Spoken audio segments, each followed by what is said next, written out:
Assalamualaikum warahmatullahi wabarakatuh. Waalaikumsalam warahmatullahi wabarakatuh. Innal hamdalillah nahmaduhu wa nasta'inuhu wa nastaghfiruhu wa na'udzu billahi min shururi anfusina wa min sayyiati a'malina may yahdihillahu fala mudilla lahu wa may yudlil fala hadiya lahu. Ashhadu an la ilaha illallah wahdahu la syarika lahu wa ashhadu anna Muhammadan abduhu wa rasuluh. Ya ayyuhalladzina amanu taqullaha haqqa tuqatih wa la tamutunna illa wa antum muslimun. Ya ayyuhalladzina amanu taqullaha wa qulu qawlan sadida yuslih lakum a'malukum wa yaghfir lakum dzunubakum wa may yuti'illaha wa rasulahu faqad faza fawzan aziman. Fa innal asdaqal hadis kitabullah wa khairul hadi hadi Muhammadin sallallahu alaihi wasallam wa sharrul umuri muhdatsatuha wa kullu muhdatsatin bid'ah wa kullu bid'atin dalalah wa kullu dalalatin finnar. Tausiah subuh kita hari ini ya judulnya tentang akidah Ahlus Sunnah wal Jamaah, yang mana belakang ini sangat meresahkan sebagian saudara-saudara kita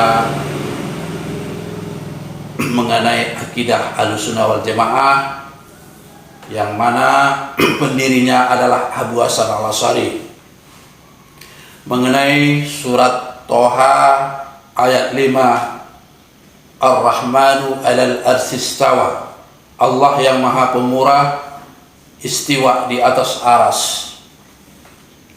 Dan sebagian saudara-saudara kita, baik kakak-kakak, abang-abang atau adik-adik yang lagi memahami tentang akidah ini, mereka tidak mau menerima bahwa Allah itu berada di atas aras. Mereka masih berpaham dengan pemahaman Abu Hasan Al-Asy'ari yang pertama. Sedangkan Abu Hasan Al-Asy'ari pemahaman yang pertama dia ialah pemahaman Mu'tazilah, di mana beliau sempat 3 kali bertobat dalam sejarah kehidupannya. Dia belajar kepada ayah tirinya. Dia pertama menganut paham Mu'tazilah. Dia semua Al-Quran ditakwil, maka terjadilah pentakwilan dalam surah Toha ayat 5 ini, bagaimana yang berbunyi Ar-Rahmanu 'alal arsy istawa. Mereka mentakwil. Jadi sebagian kaum muslimin, saudara-saudara kita, masih menganut paham ini, bahwa mereka tidak menerima bahwa Allah itu berada di atas aras. Mereka masih memahami bahwa Allah itu tidak di depan, tidak di muka, atau tidak di belakang, tidak di atas, tidak di bawah, tidak di samping kanan ataupun kiri, malahan ada. Inilah pemahaman yang dianut oleh sebagian saudara-saudara kita sampai sekarang ini. Mereka masih meyakini itu suatu kebenaran. Mereka menolak semua apa yang Allah sebutkan di dalam Al-Quran, bahwa Allah itu berada di atas, sebagaimana di dalam surah As-Sajdah juga begitu. Allahul ladzi khalaqas samawati wal arda wa ma bainahuma fi sittati ayyamin summa istawa 'alal arsy. Allah yang menjadikan langit dan bumi dalam 6 hari 6 masa, kemudian dia bersemayam di atas aras. Cukup banyak dalil yang mengatakan bahwa Allah itu berada di atas aras. Sebagaimana di surah Al-Mu'min juga ayat 36-37, bagaimana Fir'aun berkata kepada tangan kanannya yaitu Haman. Dia berkata, "Hai Haman, buatkanlah aku tangga," kata dia, ya kan? Tangga untuk menuju semua pintu-pintu langit. agar aku dapat melihat Tuhan Musa, katanya. Aku menyangka Musa itu berdusta, kata dia. Nah, inilah dalil-dalil yang mengatakan Allah itu berada di atas. Mereka masih tidak mau menerima. Tetap saja mereka menganggap bahwa Allah itu tidak bertempat. Kalau mereka menganggap bertempat, berarti mereka menafsirkan bahwa kalau bertempat itu makhluk.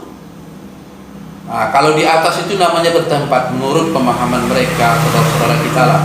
Kalau di atas itu bertempat. Sementara hadis juga mengatakan bagaimana Rasulullah itu ada seorang budak. Siapa saya? Dia tanya Rasulullah, di mana Allah? Dia tunjuk tangan ke atas langit. Maka Rasulullah mengatakan, merdekakanlah dia, katanya. Itulah hadis sahihnya. Seperti itu, banyak dalil-dalil yang menunjukkan bahwa Allah itu berada di atas aras. Tapi saudara-saudara kita masih saja memegang, ya mungkin kita tidak tahu, dia masih berpegang kepada itu. Kita pun tidak tahu landasan hukumnya, entah dari mana dia dapat. Ya itulah tadilah, dari pertamanya sejarahnya dari Abu Hasan Asy'ari yang menganut paham Mu'tazilah. Kedua dia mentakwil ayat, Abu Hasan Asy'ari ini. Terus sekarang kitab yang kedua dia masih antara takwil dan tak takwil. Yang ketiga barulah dia bertobat, mengarang dua buah kitab terakhir masa hidup dia, yaitu Al-Ibana dan Al-Muqalat Al-Islamiyah. Itulah karang kitabnya. Tapi sebagian saudara-saudara kita mungkin di zaman dulu kan peredaran kitab itu tidak seperti zaman sekarang, yang tiap detik, tiap menit bisa seketika itu kita ketahui. Sementara di zaman dulu ya kitab dikarang tidak begitu bisa cepat diketahui oleh para jemaah-jemaah atau anak muridnya Abu Hasan Asy'ari. Jadi sempat menyebar ke seluruh dunia. Jadi ajaran yang telah diajarkan itu sudah menyebar luas, sehingga untuk meralat atau mengklarifikasi ini sangat sulit. Sudah menjadi darah daging. Jadi itulah.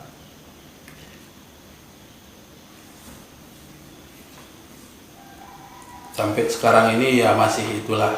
Jadi ya kita merasa bertanggung jawab juga untuk menasihati keluarga-keluarga kita lah yang mana masih berpaham Mu'tazilah. Itu pemahaman Mu'tazilah, Allah itu tidak di atas, tidak di bawah, tidak di kiri, tidak di kanan, tidak di muka, tidak di belakang. Itu pemahaman Mu'tazilah. Ya dalilnya pun kita tidak tahu. Mereka mencoba mentakwil ayat itu ya berdasarkan akalnya. Ini ilmu akal ini ada ilmu filsafat, ilmu yang dibawakan oleh Aristoteles, Plato,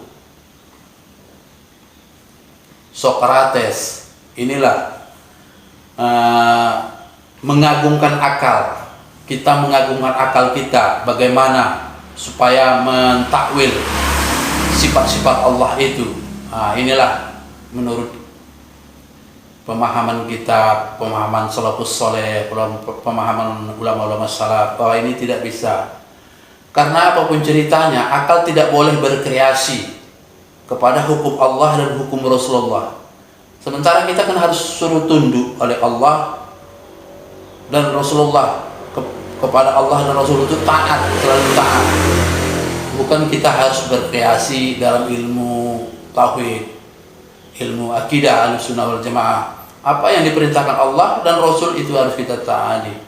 Sami'na wa ata'na. Jadi akal itu mereka agungkan. Kalau ilmu filsafat kan mereka mengagungkan akal, tidak sesuai dengan akal mereka tidak mau menerimanya.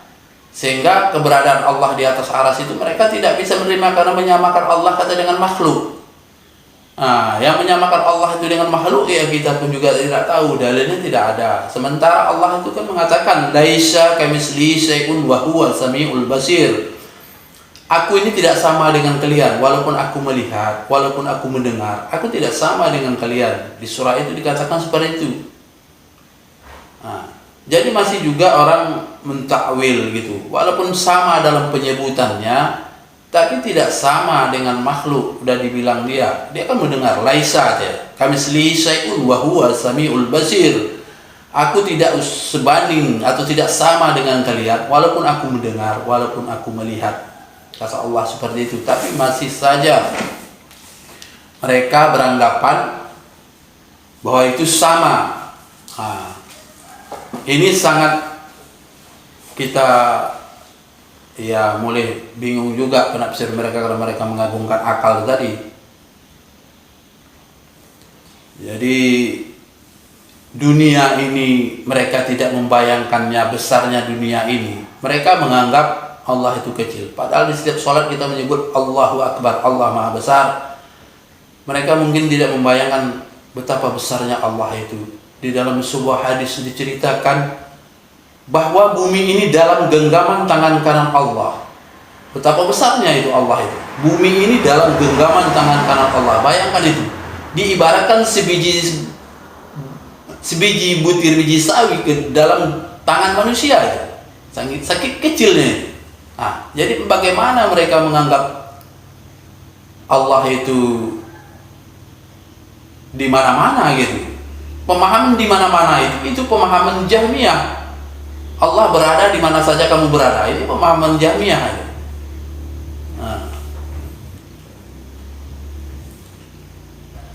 Jadi semoga bisa kita ngasih saudara-saudara kita penjelasan sedikit demi sedikit. Memang sulit mereka untuk menerima secara gamblang gitu, untuk menerima pemahaman kita itu memang agak sulit. Jadi kan masyarakat yang memahami bahwasannya Allah itu tidak berada di atas aras itu kan berdasarkan dari kitab Abu Hasan Al-Asy'ari. Jadi Abu Hasan Al-Asy'ari itu kan udah bertobat. Kenapa pengikutnya ini nggak mau bertobat? Pengarangnya aja udah bertobat. Seharusnya kan yang lain ini ikut bertobat. Berarti salah. Makanya dia bertobat. Inilah masalahnya, kan namanya di zaman dulu tidak secanggih zaman sekarang. Zaman dulu itu untuk mengarang kitab itu lama juga. Sementara untuk penyebarannya itu antara seluruh dunia itu kan lama. Berlayar ke seluruh penjuru dunia itu lama.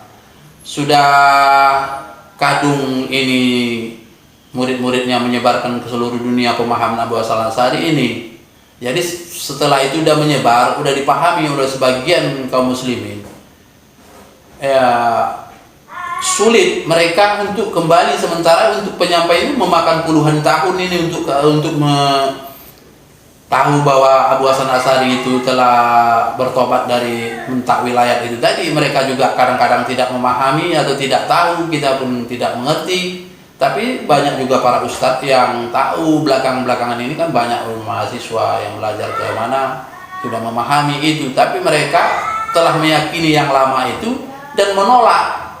Dikatakannya karangan yang terakhir itu adalah palsu, bahkan sebagian bilang itu palsu, bukan dari Abu Hasan Al-Asy'ari. Mereka sanggup mengatakan seperti itu gitu. Nah, inilah masalahnya sekarang. Kadang kalau yang bikin masalah itu gini, orang-orang yang baru mulai belajar tentang akidah ketemu sama ustadz yang salah. Karena ustadz sekarang ini banyak ustadz yang entah ustadz cemana, hanya bisa bahasa Arab sikit udah jadi ustadz. Itulah orang-orang masyarakat yang baru mau belajar ini nggak tahu cara memilih ustadz. Itu yang menyalahkan, penyampaiannya salah. Itu bukan, sebenarnya begini. Ustadz itu tidak semuanya salah. Ustadz itu semua benar. Cuman pemahamannya seperti itu. Orang mereka kan belajarnya dari kitab-kitab kuning kitab-kitab para ulama. Jadi ulama yang diikuti dia ulama itulah. Jadi sekarang orang ini kan gini.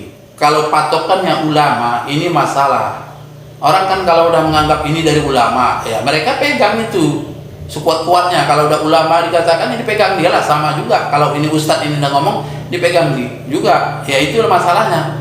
Kalau patokan yang ulama, Memang Al-Quran mengatakan al-ulama warisatul anbiya, ulama itu adalah pewaris Nabi. Tapi apakah semua ulama pewaris Nabi? Bagaimana dikatakan Rasulullah, Islam akan terpecah menjadi 73 golongan. Hanya satu yang masuk surga, yaitu pengikut Ahlus Sunnah wal Jamaah. Jadi antara 72 ini semua juga punya ulama. Syiah juga punya ulama, Mu'tazilah punya ulama, Jahmiyah punya ulama, semua punya ulama. Jadi kalau ulama patokannya, ya itu tadi masalah. Jadi fanatik masing-masing kepada ulama masing-masing. Ya ini kesalahan. Sementara Rasulullah mengatakan dalam sebuah hadisnya, taraktu fikum amroini, fa in tamassaktum bihima lan tadilu abada kitabullah bis sunnati. Kutinggalkan umat Islam itu dua pusaka yang abadi. Apabila dia berpegang kepadanya, niscaya tidak akan sesat untuk selama-lamanya, kata Nabi, yaitu Al-Quran dan teladanku, kata Nabi. Nah, pegang kuat-kuat, gigit dengan geraham, itu kata Nabi, baru selamat. Bukan berpegang kepada ulama ini. Ya ulama aja, ulama mazhab aja yang termasyhur, yang diakui keilmuannya seperti Imam Abu Hanifah, Imam Malik, Imam Syafi'i, Imam Ahmad bin Hambal. Ini orang-orang yang paling termasuk dalam ilmunya, orang yang diakui ulama mujtahid. Ini aja mereka ya ada berbeda pendapat. Berbeda pendapat bukan berarti mereka harus taklid buta, tidak juga, karena para ulama itu berpesan, apabila pendapatku ini bertentangan dengan Al-Quran dan hadis, maka tinggalkan pendapatku, maka berpegang teguhlah kalian kepada Al-Quran dan hadis. Itulah mazhabku, wa huwa mazhabi, itulah mazhabku. Itulah pesan para ulama itu. Jadi orang-orang ini kadang ada ustadz yang menyampaikan, pegangnya teguh ustadz itu, kan kebenaran itu bukan datangnya dari ustadz itu. Ustadz itu hanya menyampaikan kebenaran itu karena Al-Quran dan hadis. Tapi orang kadang-kadang orang yang sentimen terhadap pemahaman berpegang teguh kepada Al-Quran dan hadis itu, mereka menyanggah juga. Tak tahu kita menyanggah mereka. Ada juga, kan tidak bisa kita berpegang kepada Al-Quran dan hadis, kan mesti ada ijma, ada qiyas. Ya kita memang pegang ijma, qiyas. Yang mengatakan ijma dan qiyas itu Al-Quran dan hadis itu juga. Nah, apabila kamu tidak menemukan dalam Al-Quran dan hadis, maka carilah perbandingan, kesamaan itu, gunakan hukum qiyas. Nah, seperti di zaman Rasulullah dulu, mana ada ceritanya narkoba, morfin, heroin, sabu-sabu, mana ada dari Rasulullah itu. Zaman sekarang ada, maka dikiaskan. Apabila benda yang memabukkan, maka hukumnya haram. Itulah guna hukum kias. Tapi apakah kalau dalam hal memahami akidah ini juga bisa dikiaskan itu? Nggak bisa, itu udah mutlak, itu wajib. Masalah akidah ini masalah tauhid kita kepada Allah. Bagaimana uluhiyah kita, rububiyah kita sama Allah, kepada Allah. Kita meyakini bahwa Allah itu sang pencipta, menciptakan alam ini. Tiada sesembahan selain Allah. Nah, yaitulah akidah kita. Tidak bisa kita melenceng. Bahkan kita tidak boleh mensekutukannya. Bagaimana di surah Al-Ikhlas itu dikatakan, Qul huwallahu ahad. Katakan Allah itu satu. Ya, jadi itulah kita juga merasa kadang-kadang ya sedih, bingung juga. Saudara-saudara kita cuma bisa menasihati keluarga-keluarga kita ya. Yang bisa kita perkataan sampaikan. Allah aja orang kebanyakan manusia nggak percaya. Itu kan perkataan Allah berarti langsung. Bahwasanya dia mengatakan diri dia berada di atas aras. Mereka masih menggunakan takwil tadi, karena pemahaman Abu Hasan Asy'ari yang pertama, karena dia mentakwil. Jadi itu sempat menyebar pemahaman Abu Hasan Asy'ari yang itu tuh, yang berpaham Mu'tazilah itu. Semua ayat ditakwil oleh Abu Hasan Asy'ari itu. Yang kedua antara takwil dan tak takwil. Yang ketiga baru dia bertobat. Baru dia mengikuti pemahaman para salafus soleh, ulama-ulama salaf. Ikuti dia. Dia telah bertobat dan rujuk dan tidak mau lagi pemahaman yang yang dianut dia dulu. Nah, jadi itu yang lambat sampai ke tangan jemaah-jemaah. Ya zaman dulu kan nggak seperti sekarang canggih, semua bisa diposting, semua bisa diklarifikasi. Zaman dulu susah. Jadi kesimpulannya itulah, ya semoga ya jangan kena kepada saudara-saudara kita. Kita berusaha semaksimal, adik keluarga kita, ya kita nasihati pelan-pelan kan. Memang masalah akidah ini susah kita kalau meyakinkan.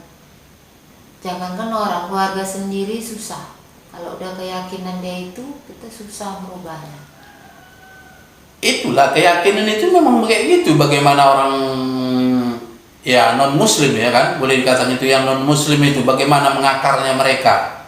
Kan udah jelas mereka itu salah, mengakarkan mereka kan. Tapi mereka itu tidak mau berpindah dari ajaran nenek moyang mereka. Kan mereka berdasarkan nenek moyang itu. Inilah ajaran nenek moyang gitu. Kebanyakan kalau kita meluruskanlah keyakinan mereka yang salah itu, mereka malah balik mengatakan bahwa kita itu udah menganut paham sesat. Malah mereka mengatakan kita yang udah sesat, pelan-pelan udah menuntut ilmu yang sesat. Iya, tapi mereka pun kalau ditanya balik, mereka itu kan hanya mengatakan sesat, tapi mereka tidak mempunyai landasan yang kuat untuk mengatakan orang sesat itu, kan tidak punya landasan yang kuat. Dasarnya hukum itu kan bukan perkataan manusia, hukum itu kan buatan Allah yang disampaikan kepada Rasulullah. Itu bukan perkataan manusia. Perkataan manusia tidak bisa dijadikan dalil. Jadi Allah itu sudah mengasih penjelasan bagaimana Al-Quran itu. Zalikal kitabul la raiba fihi hudal lil muttaqin. Kitab Al-Quran itu adalah petunjuk bagi orang yang bertakwa. Itu petunjuk. Ya, siapa tidak mau megang Al-Quran, ya maka itulah akan yang terjadi. Mereka terombang-ambing dan beralasan alasan yang tidak jelas. Kan Allah mengatakan dalam Al-Quran itu, fa in tanazzaqtum fi shay'in faradduhu ila Allahi wa rasuli. Manakala kamu bersengketa tentang suatu persoalan, maka harus kamu kembalikan kepada hukum Allah dan hukum Rasulullah. Jadi sesuatu persoalan yang ada masalah itu ya benar nggak ada dalilnya ini bahwa Allah itu begini. Jadi mereka tidak mau menerima, tetap tidak mau menerima. Ya di samping itu ya namanya setan tetap aja tujuannya menyesatkan manusia dari jalan kebenaran. Sementara ya itu tadilah, kalau memang kita masih mengikuti pelajaran-pelajaran seperti itu, masih ikut paham itu, ya nggak bisa kita dapat petunjuk. Kita baca Fatihah setiap hari 5 waktu kita baca, ihdinas siratal mustaqim, tunjukilah ya Allah ke jalan yang lurus. Doanya terus itu, tapi dia tidak mau berubah. Nah ini persoalannya. Ya semoga ya saudara-saudara kita mendapat petunjuk. Jadi untuk tausiahnya subuh ini ya cukup sekian dulu. Insya Allah ada waktu kita lanjutkan lagi. Wabillahi taufiq wal hidayah. Assalamualaikum warahmatullahi